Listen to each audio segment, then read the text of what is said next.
नमस्कार। आधुनिक भारत के इतिहास में आपका फिर से स्वागत है। आज हम जिस विषय पे चर्चा करने जा रहे हैं वो जाना माना विषय है सांप्रदायिक निर्णय और पूना समझौता। तो आइए स्टार्ट करते हैं। सांप्रदायिक निर्णय और पूना समझौता। ब्रिटेन के प्रधानमंत्री रेमजे मैकडोनाल्ड ने भारतीय मताधिकार समिति, जिसे लोथियन समिति कहा गया, के अध्ययन के आधार पर 16 अगस्त 1932 को सांप्रदायिक निर्णय कम्युनल अवार्ड की घोषणा की। सांप्रदायिक निर्णय ने दलित वर्गों, जिन्हें 78 यानी 78 सीटें दी गई थी, अल्पसंख्यकों के लिए पृथक निर्वाचन क्षेत्र एवं सीटें आरक्षित की। दरअसल सांप्रदायिक निर्णय उपनिवेशवादी शासन की फूट डालो राजनीति का एक जो परिणाम था। साइमन कमीशन की समूह अपनी गवाही में अंबेडकर ने इस बात पर बल दिया कि दलित वर्ग या वंचित वर्गों को एक अलग वर्ग के रूप में देखा जाना चाहिए। इसे हिंदू जाति से पृथक एक स्वतंत्र अल्पसंख्यक बनाया जाना चाहिए। उन्होंने अछूतों के अधिकारों की पूर्ति हेतु सीधी कार्रवाई की वकालत की।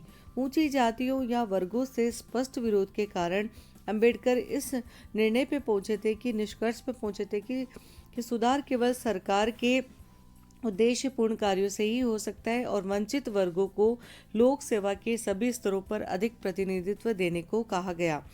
साइमन कमीशन ने दलितों के लिए पृथक निर्वाचन की जो मांग को निरस्त कर दिया, लेकिन उसने सीटों के आरक्षण की अवधारणा को बनाए रखा। उसने सभी 8 प्रांतों में वंचित वर्गों के लिए कुछ सीटें की अनुशंसा की थी। पिछले हमने एक वीडियो में साइमन कमीशन के बारे में भी, उसके प्रमुख निर्णयों के बारे में भी एक वीडियो बनाया था, आप उसमें जाके देख सकते हैं। सांप्रदायिक निर्णय के प्रावधान। मुस्लिमों, सिखों, यूरोपियों को पृथक सांप्रदायिक मताधिकार प्रदान किया जाए। आंग्ल भारतीयों, भारतीय ईसाइयों, स्त्रियों को भी पृथक सांप्रदायिक मताधिकार प्रदान किया जाए।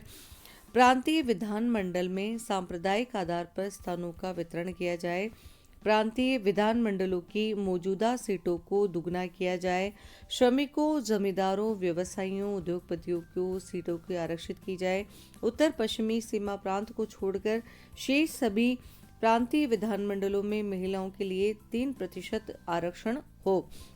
मुस्लिमों को उन क्षेत्रों में जहां वे अल्पमत में हैं अतिरिक्त सीटें मिलें। सभी प्रांतों में विभिन्न संप्रदायों के निर्वाचन क्षेत्रों में विभक्त कर दिया गया। अन्य शेष मतदाता जिन्हें पृथक निर्वाचन क्षेत्रों में मताधिकार प्राप्त नहीं हो सका था, उन्हें सामान्य निर्वाचन क्षेत्रों में मतदान का अधिकार प्रदान किया गया। बम्बई प्रांत में सामान्य निर्वाचन क्षेत्रों में से 7 स्थान मराठों के लिए आरक्षित कर दिए जाए। विशेष निर्वाचित क्षेत्रों में दलित जाति के मतदाताओं के दोहरी व्यवस्था की गई। उन्हें सामान्य निर्वाचन क्षेत्रों तथा विशेष निर्वाचन क्षेत्र दोनों जगह मतदान का अधिकार दिया गया। दलित जातियों के लिए विशेष निर्वाचन की व्यवस्था 20 वर्षों के लिए की जाए। दलितों को अल्पसंख्यक के रूप में मान्यता दी जाए। तो इस विषय पे कांग्रेस का जो पक्ष था, यद्यपि कांग्रेस सांप्रदायिक निर्णय के विरुद्ध थी, किंतु अल्पसंख्यकों से विचार विमर्श किए बिना वह इससे किसी भी प्रकार के परिवर्तन करने के पक्ष में नहीं थी। इस प्रकार सांप्रदायिक निर्णय से गहरी असहमति रखते हुए भी कांग्रेस ने निर्णय लिया कि वह न तो सांप्रदायिक निर्णय को स्वीकार करेगी, न ही इसे अस्वीकार करेगी। सांप्रदायिक निर्णय द्वारा दलितों को सामान्य हिंदुओं से पृथक कर एक अल्पसंख्यक वर्ग के रूप में मान्यता देने तथा पृथक प्रतिनिधित्व प्रदान करने का राष्ट्रवादियों ने तीव्र विरोध किया। गांधी जी की प्रतिक्रिया। गांधी जी ने दलित वर्गों को पृथक निर्वाचन क्षेत्र का अधिकार देने के प्रस्ताव पर बेहद तीखी प्रतिक्रिया व्यक्त की। गांधी जी के सांप्रदायिक निर्णय को राष्ट्रीय एकता एवं भारतीय राष्ट्रवाद पर प्रहार के रूप में देखा। उनका मत था कि यह हिंदुओं एवं दलितों वर्ग दोनों के लिए खतरनाक है। उनका कहना था कि दलित वर्ग की सामाजिक हालत सुधारने के लिए इसमें कोई व्यवस्था नहीं की गई। एक बार यदि पिछड़े एवं दलित वर्ग को पृथक समुदाय का दर्जा प्रदान कर दिया गया तो अस्पष्टता को दूर करने का मुद्दा पिछड़ जाएगा और हिंदू समाज में सुधार की जो प्रक्रिया है वो अवरुद्ध हो जाएगी। उन्होंने स्पष्ट किया कि पृथक निर्वाचन मंडल का सबसे खतरनाक पहलू यह है कि अछूतों के सदैव अछूत बने रहने की सुनिश्चित बात को करता है। वे दलित वर्गों को हिंदू समाज का अविच्छिन्न अंग मानते थे, हिस्सा मानते थे। उन्हें यह आशा थी कि हिंदू समाज दलितों के कल्याण के लिए काम करेगा और शताब्दियों तक शोषित समाज के इस तबके के साथ सामाजिक न्याय करेगा, जिससे कि वह हिंदू समाज में पूरी तरह से समाहित हो सके।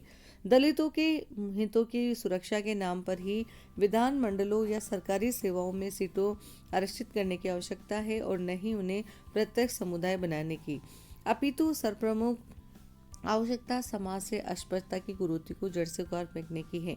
गांधी जी ने अंग्रेजों की इस नीति का विरोध किया। उन्होंने महसूस किया कि वह उनकी हिंदू नीति को बांट देंगे, हिंदू जो है उनको बांट जाएगा। गांधी जी ने मांग की कि दलित वर्ग के प्रतिनिधियों का निर्वाचन आत्म निर्वाचन मंडल के माध्यम से वयस्क मताधिकार के आधार पर होना चाहिए। तथापि उन्होंने दलित वर्ग के लिए बड़ी संख्या में सीटें आरक्षित करने की मांग का विरोध नहीं किया। अपनी मांगों को स्वीकार किए जाने के लिए 20 सितंबर 1932 यानी 20 सितंबर 1932 से गांधी जी ने आमरण अनशन करना शुरू कर दिया। कई राजनीतिज्ञों ने गांधी जी के अनशन को राजनीतिक आंदोलन की सही दिशा से भटकना कहा। इस बीच विभिन्न राजनीतिक विचारधाराओं के नेता, जिनमें MC रजा, मदन मोहन मालवीय, BR अम्बेडकर सम्मिलित थे, वो सक्रिय हो गए। अंततः एक समझौता हुआ जिसे पूना समझौता या पूना पैक्ट के नाम से जाना जाता है। आइए हम इसके प्रमुख प्रावधानों के विषय में यानी पूना समझौता के विषय में विस्तृत चर्चा करते हैं। 24 सितंबर 1932 में डॉक्टर अंबेडकर, डॉक्टर भीमराव अंबेडकर तथा अन्य हिंदू नेताओं के प्रयत्न से सवर्ण हिंदुओं तथा दलितों के मध्य, यहाँ दोबारा दोहराना चाहूंगी, सवर्ण हिंदुओं तथा दलितों के मध्य एक समझौता किया गया। इसे पूना समझौते के नाम से जाना जाता है। इसमें जो इस समझौते के अनुसार दलित वर्ग के लिए पृथक निर्वाचन मंडल को समाप्त कर दिया गया तथा व्यवस्थापिका सभा में अछूतों के स्थान हिंदुओं के अंतर्गत सुरक्षित रखे गए। यानी जो पृथक निर्वाचन की व्यवस्था थी उसको समाप्त करके हिंदुओं के अंतर्गत ही उन्होंने स्थान को सुरक्षित कर दिया। प्रांतीय विधान मंडलों में दलित वर्गों के लिए 147 यानी 147 सीटें आवंटित की गई, जबकि सांप्रदायिक पंचायत में उन्हें 71 सीटें ही प्रदान करने का वचन दिया गया था। मद्रास में जो है 30, बंगाल में 30, मध्य प्रांत और संयुक्त प्रांत में 20-20, बिहार और उड़ीसा में 18 एवं सिंध में 15, पंजाब में 8 तथा असम में 7 स्थान दलितों के लिए सुरक्षित किए गए। इस प्रकार 147 सीटें कुल उनके लिए आरक्षित की गई। यह वादा किया गया कि गैर मुस्लिम निर्वाचन क्षेत्रों को आवंटित सीटों का एक निश्चित प्रतिशत दलित वर्गों के लिए आरक्षित कर दिया जाएगा। केंद्रीय विधान मंडल में दलित वर्ग को प्रतिनिधित्व देने के लिए संयुक्त निर्वाचन की प्रक्रिया तथा प्रांतीय विधान मंडल में प्रतिनिधियों को निर्वाचित करने की व्यवस्था को मान्यता दी गई। दलित वर्ग को सार्वजनिक सेवाओं तथा स्थानीय संस्थाओं में उनकी शैक्षणिक योग्यता के आधार पर उचित प्रतिनिधित्व देने की व्यवस्था की गई। सरकार ने पूना समझौते को सांप्रदायिक निर्णय का संशोधित रूप मानकर उन्हें स्वीकार कर लिया। कांग्रेस ने स्वीकार किया कि दलित वर्गों को प्रशासनिक सेवाओं में पर्याप्त प्रतिनिधित्व प्रदान किया जाएगा। अंबेडकर के नेतृत्व में दलित वर्गों ने संयुक्त निर्वाचन क्षेत्र के सिद्धांत को स्वीकार कर लिया। वंचित वर्गों के लिए केंद्रीय एवं प्रांतीय विधानमंडलों में मताधिकार लोथियन समिति की रिपोर्ट में निर्दिष्ट व्यवस्था के अनुसार किया जाएगा। केंद्रीय विधानमंडल में ब्रिटिश भारत के लिए सामान्य निर्वाचन वर्ग के लिए 18% सीटें दलित वर्गों के लिए आरक्षित रहेगी। किसी को भी स्थानीय निकाय के किसी चुनाव या लोक सेवाओं में नियुक्ति के संदर्भ में मात्र दलित वर्ग से संबंध होने के आधार पर अयोग्य नहीं ठहराया जाएगा। इस जो पूना समझौता था उसका जो प्रभाव वो गहरा और व्यापक पड़ा। तो हम इसके क्रमश इसके जो दलितों पे प्रभाव है उसकी चर्चा करेंगे। पूना समझौते ने हिंदू सामाजिक व्यवस्था के अंधकार युग को जारी रखा। इसने कई समस्याओं को जन्म दिया, जिसमें इसमें दलितों को राजनीतिक हथियार बना दिया। यहाँ आज भी ये होता है, और ये हम बार बार ये बात करेंगे कि राजनीतिक हथियार जो बनाने की बात की गई यहाँ से स्टार्ट होती है। संयुक्त निर्वाचन में वास्तविक दलितों को हराकर हिंदू जाति संगठनों का एजेंट बना दिया गया, और केवल उन दलितों की चुनावी जीत को पक्का किया गया जो इन संगठनों के एजेंट या हथियार है। पूना पैक्ट ने दलितों के राजनीतिक, वैचारिक, सांस्कृतिक एवं धार्मिक अवनयन को बढ़ावा दिया, और इस प्रकार ब्राह्मणवादी सामाजिक व्यवस्था से लड़ने वाली दलितों के वास्तविक एवं स्वतंत्र नेतृत्व को बर्बाद कर दिया। उसने हिंदू से पृथक एवं अलग दलित अस्तित्व को स्वीकार न करके उसे हिंदू सामाजिक व्यवस्था के एक अंग के रूप में देखा। इस समझौते ने समानता, स्वतंत्रता, बंधुत्व, न्याय पर आधारित आदर्श समाज के सामने बाधा खड़ी की। राष्ट्रीय जीवन में दलित को एक पृथक एवं भिन्न तत्व न मानकर इसने दलित एवं अल्पसंख्यकों के अधिकारों एवं सुरक्षा संबंधी रक्षोपायों को भारत के संविधान में स्पष्ट रोक करने से रोक दिया। संयुक्त निर्वाचन वर्ग तथा इसके दलितों पर प्रभाव।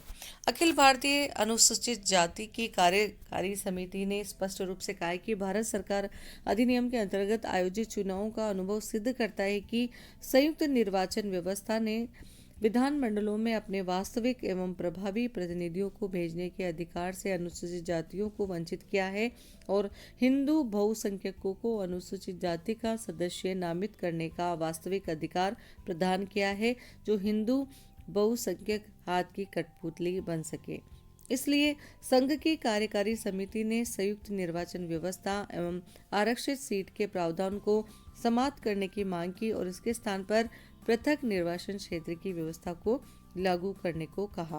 पृथक निर्वाचन क्षेत्र की मांग और पूना पैक्ट को समाप्त करने की मांग 1947 तक जारी रही। इसलिए इतिहास में ये दोनों इम्पोर्टेंट हैं, एक तो सांप्रदायिक निर्णय और पूना समझौता। आज अगले जो वीडियो है उसमें हम इसके विषय में बाद में विस्तृत चर्चा करेंगे। आज के लिए इतना ही। नमस्कार।